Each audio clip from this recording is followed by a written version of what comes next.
Halo guys, sebelum lanjut jangan lupa subrek. Tahta surgawi keabadian dan penciptaan memiliki kekuatan yang luas dan tak terbatas. Tampil merangkul semua, itu tetap mengesankan. Fisik Dewa Cahaya tertinggi Long Hao Shen mengintai kemurungannya, dan melilitnya, menjelajahinya.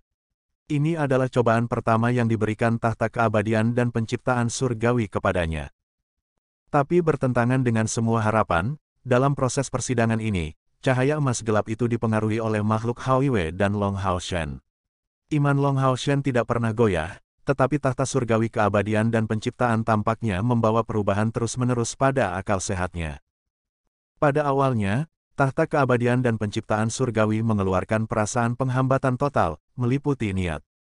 Seolah-olah semua kotoran di luar cahaya dalam tubuh Long Hao Shen ini semakin terhalau, tapi seiring berjalannya waktu, niat ini diam-diam mulai bergeser, karena Long Hao Shen sendiri tidak sedikit pun menyadarinya.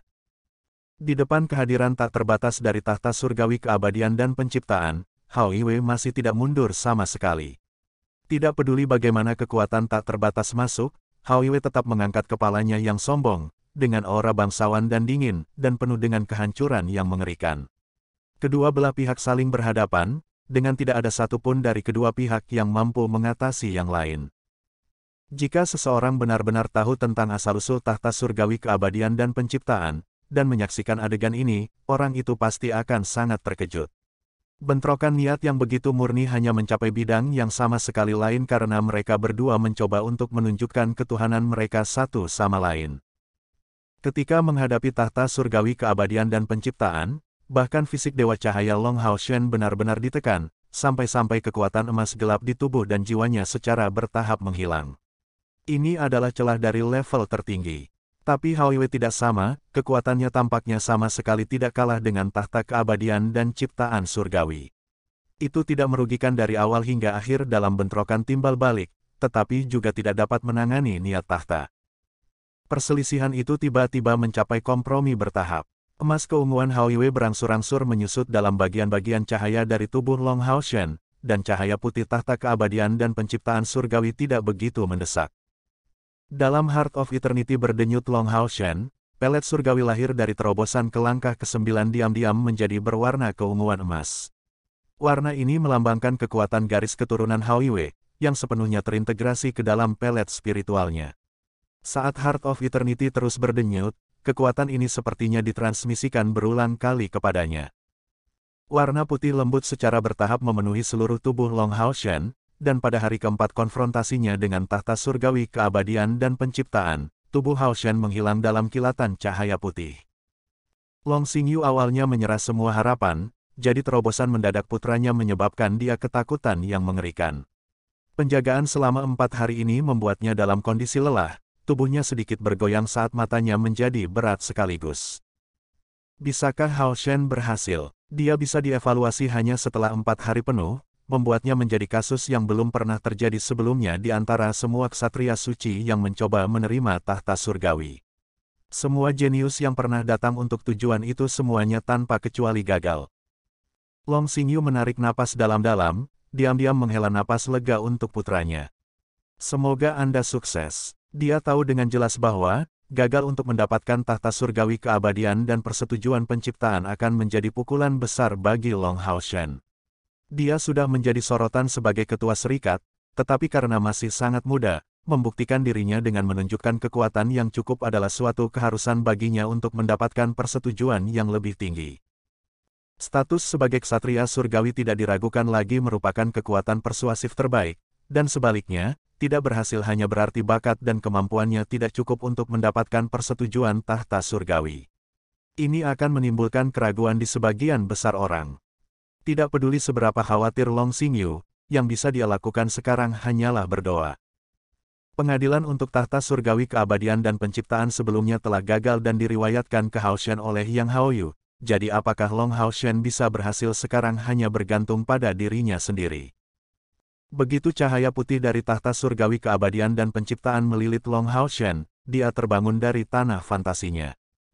Saat tekanan sebelumnya menghilang sepenuhnya, dia merasa tubuhnya basah kuyup dalam air hangat, menyebabkan perasaan nyaman yang tak terlukiskan.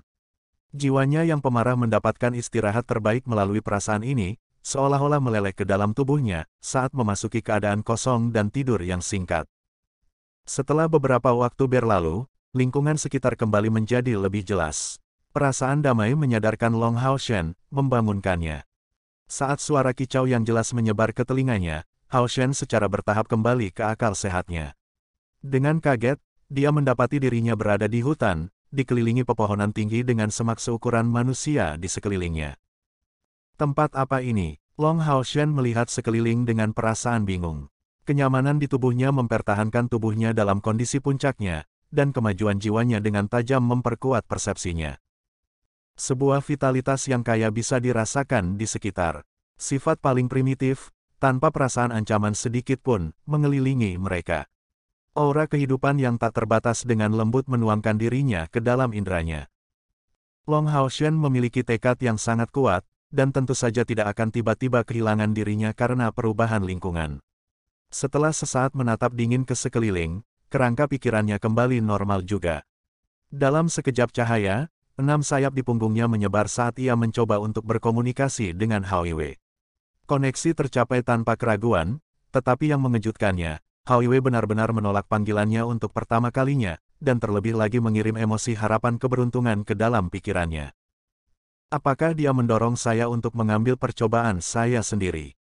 Seperti apa cobaan dari tahta surgawi keabadian dan penciptaan? Dalam sifat murni yang besar ini, Long Hao Shen setidaknya tidak memiliki ide sedikit pun sampai sekarang. Karena itu, dia pikir dia mungkin juga hanya melihat-lihat. Memiliki pemikiran seperti itu, dia mengepakkan sayap di punggungnya, tubuhnya melayang ke atas, dan terbang dari puncak pohon dalam sekejap mata, naik ke langit. Terbang dengan cara ini, Long Hao Shen merasa terkejut saat ia menemukan pemandangan yang sangat luar biasa terbentang di depannya. Saat menatap ke kejauhan, semuanya tampak hijau. Pohon-pohon setinggi langit yang telah tumbuh entah berapa lama memenuhi seluruh ruangan.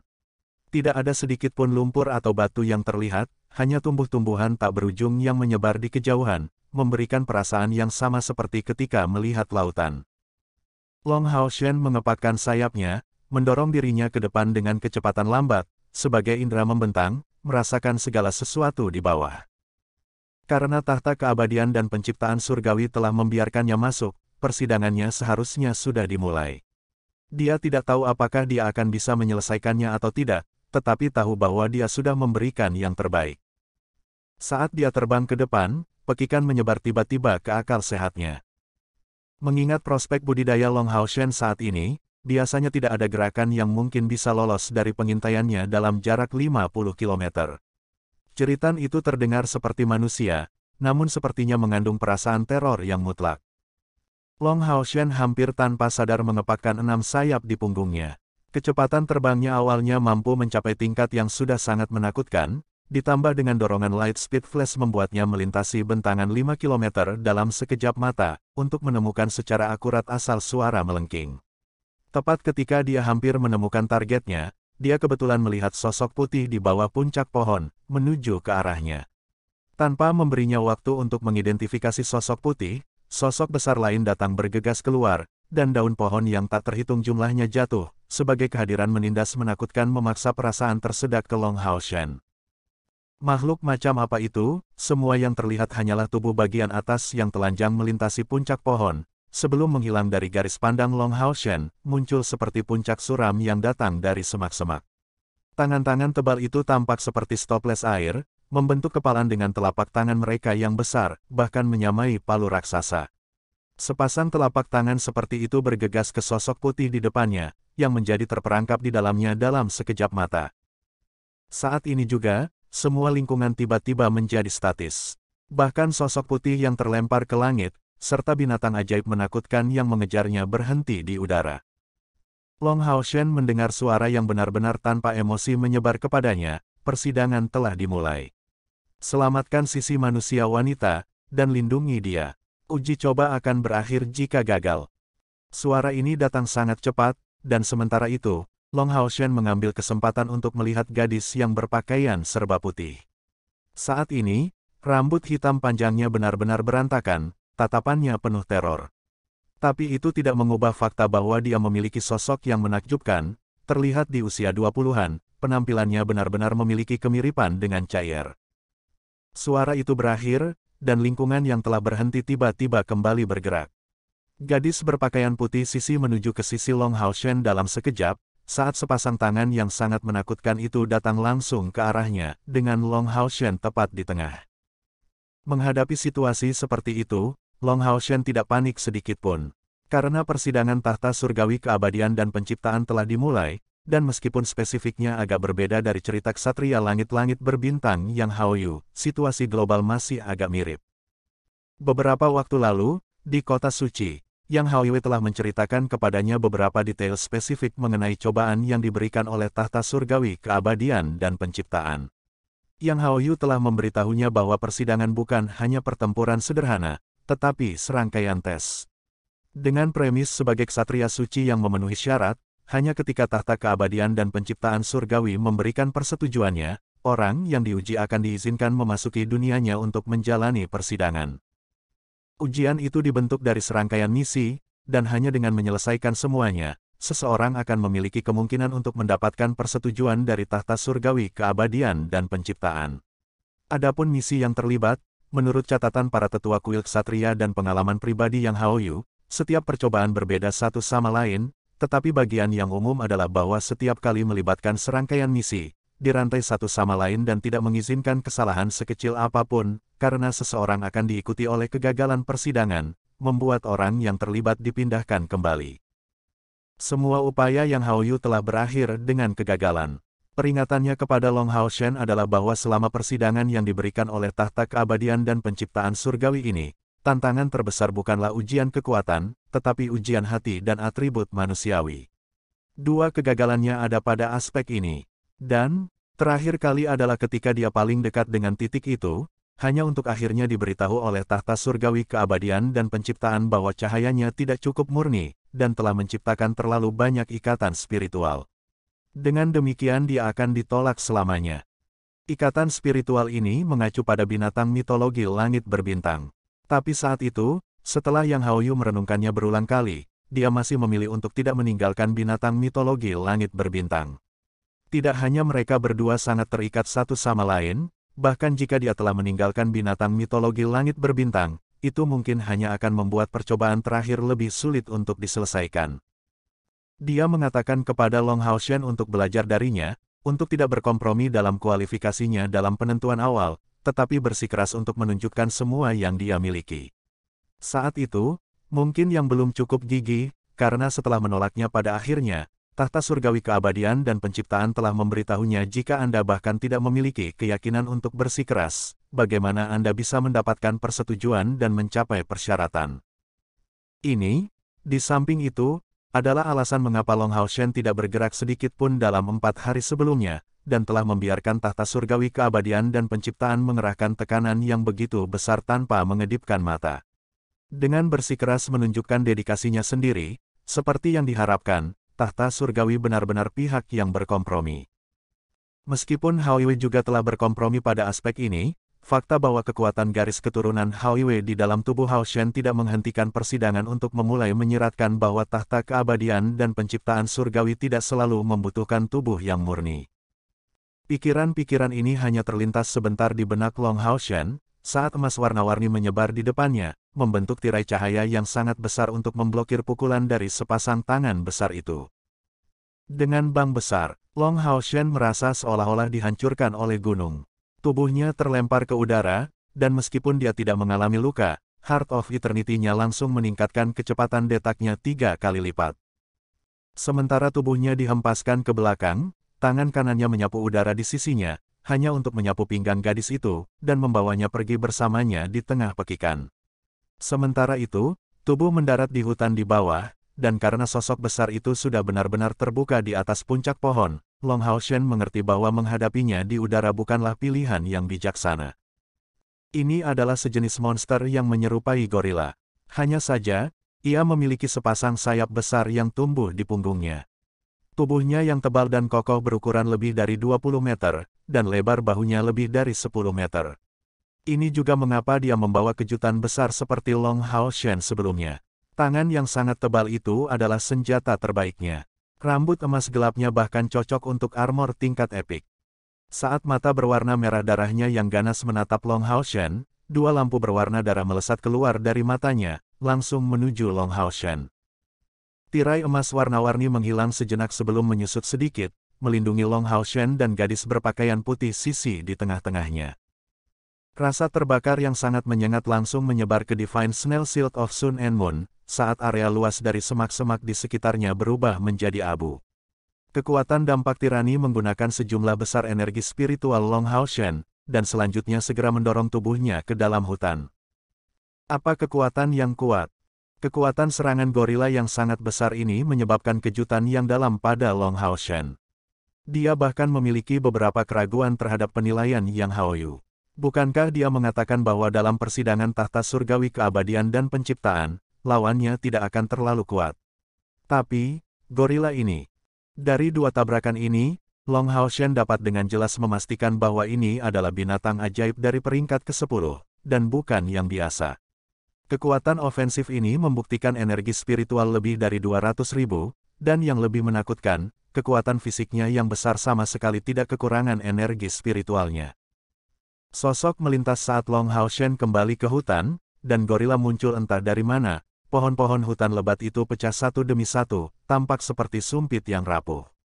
Sepasang telapak tangan raksasa gorila membentuk kepalan, langsung menabrak Long Hao Shen. Saat tinju ini hancur, lampu merah yang intens muncul di atas Hao Shen. Esensi api yang kuat bahkan menyebabkan udara berputar. Long Hao Shen tahu bahwa dia tidak mampu untuk tetap dalam posisi pasif, jika kelelahan tubuhnya hanya akan meningkat. Sambil berpikir begitu, dia mengayunkan tangan kanannya ke belakang dengan kekuatan, dan berteriak, "Pergi saja dulu." Bertarung dengan seseorang di punggungnya tidak diragukan lagi sangat memengaruhi kinerja pertempurannya. Sambil melempar sisi dari punggungnya, dia berhadapan dengan kedua tangan gorila yang turun. Dua pedang surgawi langsung muncul di tangan Long Hao Shen. The Area of the Goddess of Light menunjuk ke langit, dan di punggung Long Hao Shen sebuah sosok emas besar naik, Light Guts Discharge. Niat pedang tak terbatas menyebar melalui sinar besar di langit, bergegas lurus ke arah pergelangan tangan gorila. Sementara itu, Blue Rain, Hibiscus of Light juga melambai ke depan, dan pedang emas sepanjang 3 meter menghantam, bertujuan untuk membuat kepala gorila terbang. Dalam pemahamannya tentang niat pedang, kecakapan Long Hao Shen saat ini hanya mencapai nomor 1 benua. Mengandalkan kekuatan niat pedangnya, dia telah mengalahkan musuh yang tak terhitung jumlahnya di atasnya dalam kultivasi. Teror niat pedang terletak pada integrasi sempurna dari jiwa dan kekuatan pedang. Secara khusus, setelah promosi jiwa Long Hao Shen ini, tidak peduli apakah dalam persepsi atau kekuatan global, ia telah membuat beberapa kemajuan. Dengan dentuman nyaring, niat pedang yang dikeluarkan dari Arya Dewi Cahaya mengenai pergelangan tangan gorila, meskipun serangan itu masih terus berlanjut. Hanya, yang terakhir meledak dengan tangisan yang menyakitkan. Sementara itu, matanya sekali lagi menembakkan dua garis merah cahaya, menghancurkan sinar pedang Hao Shen. Sosok Long Hao Shen melintas, rongga spiritualnya menghindari tinju gorila. Namun, dia masih meremehkan kekuatan gorila ini. Dengan ledakan besar di udara, tinjunya menghantam tanah, dan gempa bumi yang mengerikan langsung menghantam tubuh Long Hao Shen, menyebabkannya terlempar seperti batu kecil. Sebuah kekuatan bergetar parah menyebabkan energi spiritual internal dalam tubuh Long Hao Shen ini mandek, kepalanya dipenuhi dengan pusing instan. Ini benar-benar bahkan membawa efek seperti gelombang seismik. Long Hao Shen sedikit tercengang, tetapi pengalaman bertarungnya membuktikan nilainya, karena Heart of Eternity di dalam dadanya berdenyut dengan cepat. Mendorong tangannya ke satu sama lain, dua pedang surgawi menjadi satu, berubah menjadi pedang kehidupan dan penciptaan. Setelah tinju gorila itu membuat lubang yang dalam ke tanah, tubuhnya yang besar tiba-tiba melompat keluar, langsung menuju Long Hao Shen. Api mengerikan melonjak keluar dari tubuhnya, tampak berwarna emas merah. Aliran udara panas yang memancar darinya mengubah area luas tanaman di sekitarnya menjadi abu. Saat ini juga, seekor naga air berwarna biru es tiba-tiba keluar, menuju ke arah gorila, dan mencegatnya di udara. Naga air dan nyala api yang memancar dari gorila menyebabkan semburan kabut putih, dan saat tubuh gorila dibatasi, geramannya semakin ganas. Long Hao Shen sedikit terganggu. Dia telah membuat respons yang tepat, dan merupakan orang yang paling diuntungkan dari periode penyesuaian ini. Memutar kepalanya, dia melihat gadis muda Sisi melambaikan tongkat biru es dan terus melantunkan mantra. Menatap pandangannya, dia menjawab dengan anggukan ringan. Long Haoshen juga menundukkan kepalanya ke arahnya, dan segera bergegas keluar. Sebelumnya, semua niat pedangnya terhadap gorila itu adalah meninggalkan bekas di pergelangan tangannya. Rambut gorila ini membentuk baju besi terbesar, dan memiliki pertahanan yang menakjubkan. Dalam kekuatannya, gorila ini tidak memanfaatkan kekuatan wilayahnya, tetapi kemampuannya benar-benar dapat digambarkan sebagai menakutkan. Kedua tangan menggenggam pedang kehidupan dan penciptaan, sosok emas di belakang punggung Long Haoshen berubah lebih cemerlang. Emas yang kuat langsung memenuhi udara, menyebar ke sekeliling saat membentuk domain Dewa Cahaya. Dalam kekuatan absolut, kekuatan fisik gorila yang ditambahkan ke energi spiritualnya menempatkan dia sepenuhnya di atas Long Haoshen. Hanya dengan mengandalkan kekuatan domain, dia bisa memiliki peluang melawan gorila. Setelah menggunakan domain Dewa Cahaya, Long Haoshen secara mengejutkan menemukan bahwa domainnya telah membuat kemajuan yang cukup besar. Peningkatan ini berasal dari kendalinya atas domain, itu berubah dari sesuatu yang awalnya agak sulit dikendalikan menjadi prestasi yang santai. Persepsinya tentang semua cahaya menjadi beberapa kali lebih tinggi dari sebelumnya. Di dunia yang penuh dengan esensi cahaya ini, cahaya sama sekali tidak kekurangan. Esensi cahaya murni, di bawah daya tarik domain Dewa Cahaya, segera menyembur ke arah Long Haoshen seperti sungai. Senyum samar muncul di wajahnya, dan sementara domain Dewa Cahaya sedang berkembang, itu mencakup Sisi dan juga gorila itu. Sisi menemukan dengan kaget bahwa energi spiritualnya sendiri langsung terasa seolah tak terbatas. Cahaya kemurnian ekstrim itu benar-benar berubah menjadi karakteristik esensi air dari tubuhnya. Penggunaan sihirnya tidak berubah, tetapi berubah menjadi sihir elemen air dan cahaya ganda. Dan terlebih lagi, tidak perlu lagi khawatir tentang pasokan energi spiritual.